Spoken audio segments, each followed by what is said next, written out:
Olá, meus amados, vamos começar nossa palavra com uma oração. Pai amado, em nome de Jesus, diante da Tua presença, nós nos colocamos agora para ouvir a Tua palavra. Pedimos que o Senhor fale conosco, aqueça o nosso coração, fortaleça a nossa fé e nos dê entendimento espiritual.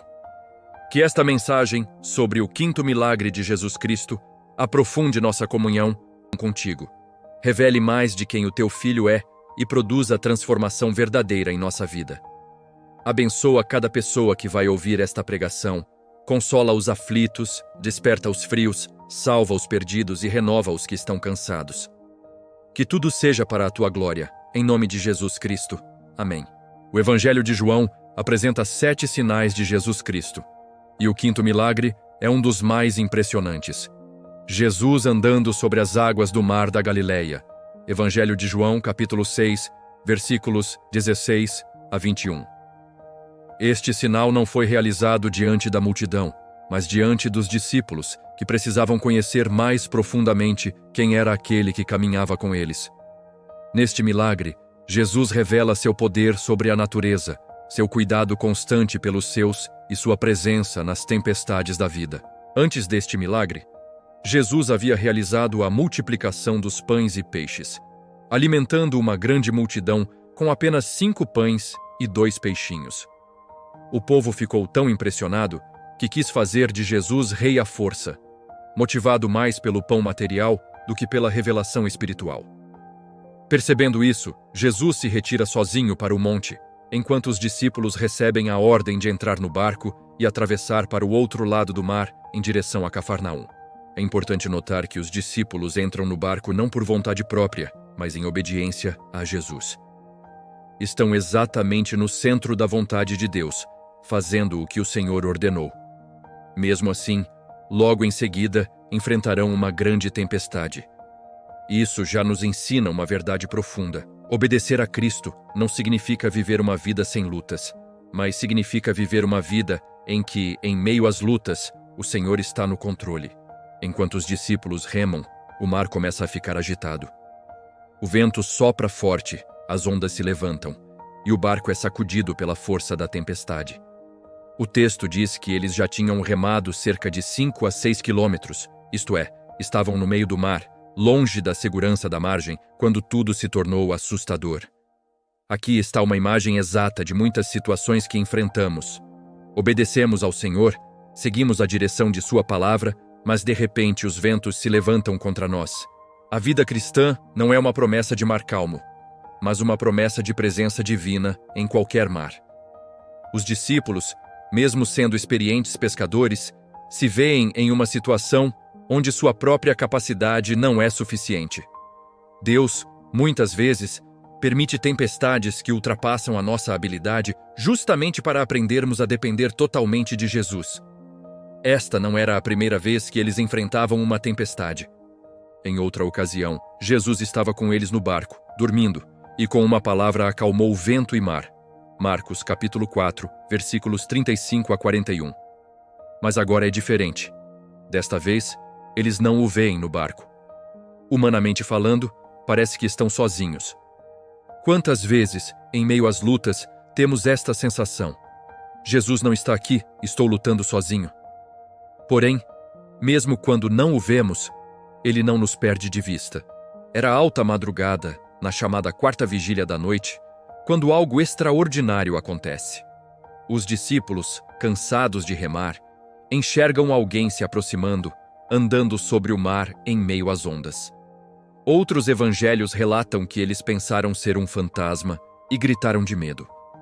Mateus capítulo 14, versículo 26. A reação deles é humana. A tempestade já era assustadora, mas ver uma figura caminhando sobre as águas parecia impossível. Então, no meio do medo, uma voz conhecida se faz ouvir. Sou eu, não tenham medo. Jesus não apenas se aproxima, mas se identifica. Ele não deixa espaço para dúvida. Sou eu. Quem diz sou eu é o mesmo que multiplicou os pães pouco antes, o mesmo que curou enfermos, o mesmo que manifestou a glória de Deus em tantos outros sinais. Andar sobre as águas é uma clara manifestação da divindade de Jesus. As leis naturais que nos prendem à superfície não o limitam. O mar agitado, que ameaça afundar o barco, se torna caminho sólido sob os pés do Filho de Deus. O Deus que domina o bramido do mar. Quando as suas ondas se levantam, tu as acalmas. Salmo 65, versículo 7. Agora se revela em carne, caminhando sobre aquilo que amedronta os discípulos. O Evangelho de João declara que estes sinais foram escritos para que creiamos que Jesus é o Cristo, o Filho de Deus, e crendo, tenhamos vida em seu nome. João capítulo 20, versículo 31. Andar sobre as águas não é apenas algo extraordinário. É um sinal que aponta para quem Jesus é. Ele não é apenas um mestre, um profeta, um líder carismático. Ele é o Filho de Deus, o Verbo eterno que estava com Deus e era Deus. Um detalhe precioso. Embora fisicamente Jesus estivesse no monte orando, espiritualmente seus olhos estavam sobre os discípulos. Eles não o viam, mas ele os via. Quando a Bíblia mostra Jesus em oração, não é sinal de ausência, é sinal de intercessão. Da mesma forma, hoje, Jesus Cristo está à direita do Pai, intercedendo por nós. Carta aos Hebreus, capítulo 7, versículo 25. Quando o crente pensa estar só, o Senhor está orando por ele, acompanhando cada remada, cada lágrima, cada suspiro. Deus não é indiferente à nossa dor. Em nossas noites mais escuras, quando o vento da enfermidade, da crise, do desânimo ou da perseguição sopra forte, os olhos do Senhor estão sobre nós. Ele conhece a intensidade da nossa luta e o limite da nossa força. E Ele sabe o momento certo de vir ao nosso encontro de forma palpável, clara, transformadora. Jesus vem na hora certa, não na nossa hora. Os discípulos devem ter desejado que Jesus aparecesse antes. Do ponto de vista humano, parecia tarde demais. A tempestade já durava horas. Mas o tempo de Deus não é o nosso. A demora de Jesus não é descuido, é propósito. O Senhor chega na hora exata em que sua vinda produz o maior impacto na fé dos discípulos. Quantas vezes pedimos a Deus uma resposta para ontem, e ela não vem no nosso tempo? Depois, olhamos para trás e percebemos. Se a resposta tivesse vindo antes, não teríamos crescido como crescemos. Não teríamos conhecido Deus como conhecemos. Não teríamos maturidade para lidar com o que Ele iria nos confiar. O atraso na nossa perspectiva é preparação na perspectiva de Deus. A presença de Jesus muda tudo. O texto mostra que quando os discípulos recebem Jesus no barco, algo sobrenatural acontece. Então o receberam no barco e logo chegaram à praia para a qual se dirigiam. A tempestade não é mais o tema central. O que muda a situação não é uma técnica de navegação, nem mais força nos braços, nem mais experiência humana. O que muda tudo é a entrada de Jesus no barco. Este é o ponto central da vida cristã. Não é ter uma vida sem tempestades, é ter Jesus no barco. Não é ter todas as respostas humanas, é ter a presença daquele que é o caminho, a verdade e a vida. João capítulo 14, versículo 6. Quando Jesus entra verdadeiramente na vida de alguém, não apenas como uma ideia religiosa, mas como Senhor e Salvador, o destino final está garantido. E mesmo que haja tempestades, o porto seguro está assegurado. Os discípulos obedeceram à ordem de Jesus e por isso entraram no barco. Obediência não é um seguro contra lutas, é um compromisso de caminhar com Deus em qualquer cenário. A Bíblia é clara ao dizer que todos os que desejam viver piedosamente em Cristo Jesus serão perseguidos. Segunda carta a Timóteo, capítulo 3, versículo 12.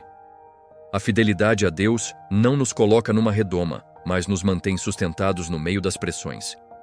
Quando alguém é ensinado que crer em Jesus significa nunca mais ter problemas, está recebendo um evangelho distorcido. O verdadeiro evangelho nos mostra um Salvador que entra nas nossas dores, que sofre, que é rejeitado, que vai à cruz.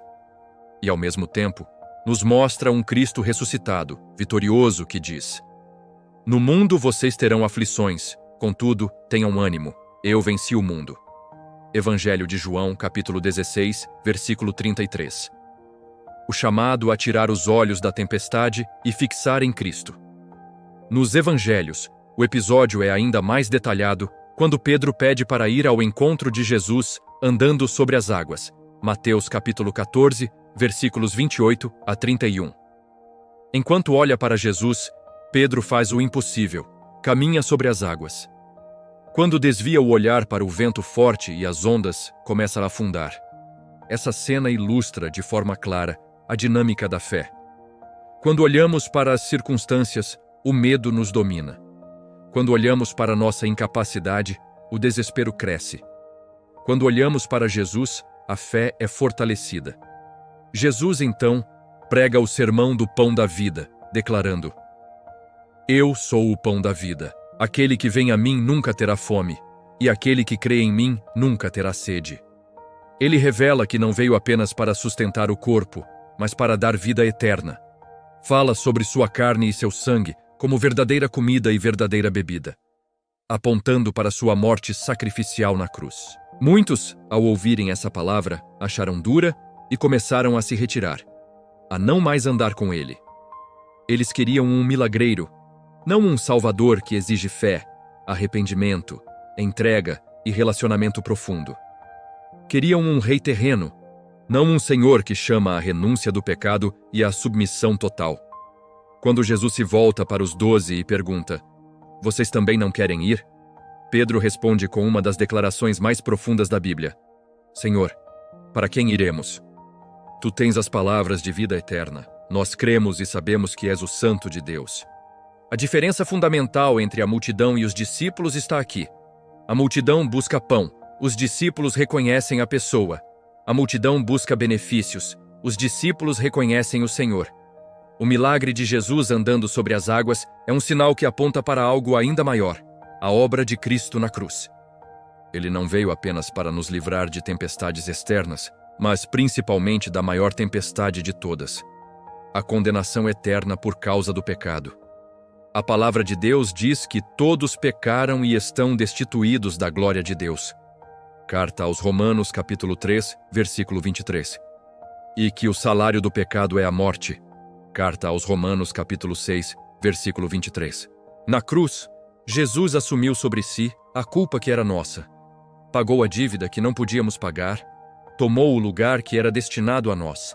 Ele foi o Cordeiro de Deus que tira o pecado do mundo. João capítulo 1, versículo 29. Seu sangue derramado é o preço da nossa redenção. Sua ressurreição é a garantia de que o sacrifício foi aceito e de que há vida eterna para todo aquele que crê. A salvação não vem por obras, esforço humano ou méritos próprios. A Bíblia declara: Pois vocês são salvos pela graça por meio da fé, e isto não vem de vocês, é dom de Deus. Não por obras para que ninguém se glorie. Carta aos Efésios, capítulo 2, versículos 8 e 9. A grande questão não é apenas se Jesus pode acalmar tempestades externas, mas se você já o recebeu como Senhor e Salvador, se já creu nele para a vida eterna. Aplicações práticas para a nossa vida. Primeiro, quando você estiver em uma tempestade, lembre-se de que Jesus vê você. Você pode estar em uma tempestade de enfermidade, crise familiar, desemprego, depressão, solidão, conflitos internos. Pode parecer que está remando sozinho, que ninguém entende, que ninguém vê. Mas Jesus vê. Ele não perdeu o controle. Nada do que está acontecendo pegou o Senhor de surpresa. Assim como ele viu os discípulos no meio do mar, ele vê você, conhece sua dor, mede sua angústia e sabe o momento de vir de forma poderosa ao seu encontro. Segundo, não desanime quando a resposta demora. A madrugada parece mais longa quando estamos sofrendo. As horas se arrastam, o coração se aperta e a oração parece não ter resposta. Mas a demora de Deus nunca é abandono. Em muitos casos, é tratamento, é lapidação, é fortalecimento. Enquanto os discípulos remavam, seu limite era testado, sua dependência era aprofundada. Quando Jesus vem, eles nunca mais são os mesmos. Terceiro, permita que a tempestade revele mais de Cristo a você. Algumas revelações de Deus nós só recebemos na fornalha, no deserto, na tormenta. Se não houvesse tempestade, não haveria o milagre de Jesus andando sobre as águas. Se não houvesse crise, não haveria experiência de livramento. Em vez de apenas pedir que Deus tire você da tempestade, peça também: Senhor, que eu te conheça mais nesta situação. Revela-te a mim de uma forma que eu ainda não conheço. Quarto, receba Jesus verdadeiramente no barco da sua vida. O texto diz: então o receberam no barco. Esta é a atitude decisiva. Não basta ver Jesus à distância, admirar seus milagres, achar seus ensinos bonitos. É preciso recebê-lo de fato, abrir o coração, entregar o controle e dizer: Senhor, a partir de hoje quem dirige este barco é o Senhor. Eu confio o rumo, o tempo e o destino em tuas mãos. Quinto, confie na certeza do porto seguro. Quando Jesus entra no barco, eles logo chegam à praia que buscavam. Assim também, quem tem Jesus como Senhor e Salvador tem garantida a chegada ao porto celestial. Haverá lutas, haverá lágrimas, haverá noites de tempestade, mas o fim da caminhada está assegurada. A palavra nos aponta para um dia em que não haverá mais morte, nem tristeza, nem choro, nem dor, pois a antiga ordem já passou. Apocalipse capítulo 21, versículo 4. Este é o porto definitivo dos que estão em Cristo. Este milagre nos confronta com uma pergunta: quem é Jesus para você? Apenas um personagem histórico? Um grande mestre? Um milagreiro para horas de aperto? Ou o Filho de Deus, o único Salvador, o Senhor da sua vida? A pergunta que Jesus fez aos discípulos ecoa ainda hoje. Vocês também não querem ir? João capítulo 6, versículo 67. Há muitos que se afastam quando percebem que seguir a Cristo não é apenas receber bênçãos materiais, mas entregar tudo a Ele. A resposta de Pedro é a resposta que Deus espera de nós. Senhor, para quem iremos? Tu tens as palavras de vida eterna. Não há outro caminho, não há outra verdade, não há outra vida. Nenhuma filosofia humana, nenhuma religião, nenhuma espiritualidade alternativa pode oferecer o que Jesus oferece: perdão de pecados, reconciliação com Deus, vida eterna, presença constante nas tempestades e porto seguro no final. Se você ainda não entregou sua vida a Jesus Cristo, hoje é o dia. Abra o coração. Reconheça-se pecador. Arrependa-se. Creia que Ele morreu na cruz em seu lugar e ressuscitou ao terceiro dia. Confesse com sua boca que Jesus Cristo é o Senhor e creia em seu coração que Deus o ressuscitou dentre os mortos. Carta aos Romanos, capítulo 10, versículo 9. Quem fizer isso com sinceridade será salvo. Se você já é crente, mas está em tempestade, deixe esta palavra renovar sua fé. Jesus não perdeu o controle do seu barco. Ele vê, Ele sabe, Ele vem. Não desista de remar, não abandone a fé, não largue o Evangelho. Fixe seus olhos nele e não nas ondas. Ele é maior que tudo que se levanta contra você. Vamos orar. Pai Santo e amado, em nome de Jesus Cristo, nós te agradecemos por esta palavra. Obrigado porque, assim como o Senhor viu aqueles discípulos em meio à tempestade, o Senhor vê cada um de nós nas lutas que estamos enfrentando. Reconhecemos que muitas vezes o vento é forte, as ondas são grandes e a nossa fé vacila. Mas hoje, declaramos que queremos tirar os olhos das circunstâncias e fixar os olhos em Jesus. Senhor, visita agora quem está em uma tempestade na área da saúde. Traz cura, conforto e esperança. Visita quem está na tempestade financeira. Abre portas, dá sabedoria, direciona cada passo. Visita famílias em crise, casamentos abalados, relacionamentos quebrados. Derrama reconciliação, perdão e restauração. Fortalece os cansados, anima os desanimados, levanta os caídos. Se alguém que ouviu esta mensagem ainda não te recebeu como Senhor e Salvador, toca fundo neste coração agora. Que haja arrependimento genuíno, fé verdadeira e entrega total a Jesus Cristo. Que cada um de nós possa dizer como Pedro: Senhor, para quem iremos? Tu tens as palavras de vida eterna. Nós te pedimos, entra no barco da nossa vida, assume o controle do nosso caminho, conduz-nos em segurança até o porto celestial. Que até lá possamos te conhecer mais, te amar mais, te obedecer mais e te servir com fidelidade. Entregamos tudo em tuas mãos e oramos, confiando somente no nome que está acima de todo nome, o nome de Jesus Cristo. Amém. Se esta mensagem tocou seu coração e fortaleceu sua fé, Não se esqueça de se inscrever no canal e ativar o sininho de notificações para não perder nenhuma pregação que pode transformar sua vida. Deixe seu like neste vídeo, se você crê que Jesus Cristo é o Filho de Deus e que Ele tem o poder de acalmar todas as tempestades da sua vida. Compartilhe esta mensagem com alguém que está passando por uma tempestade e precisa ser lembrado de que Jesus nunca abandona os seus. Que Deus abençoe você ricamente. E lembre-se, não importa quão violenta seja a tempestade, Jesus virá ao seu encontro no momento certo. Ele está no controle. Paz do Senhor. Até a próxima pregação.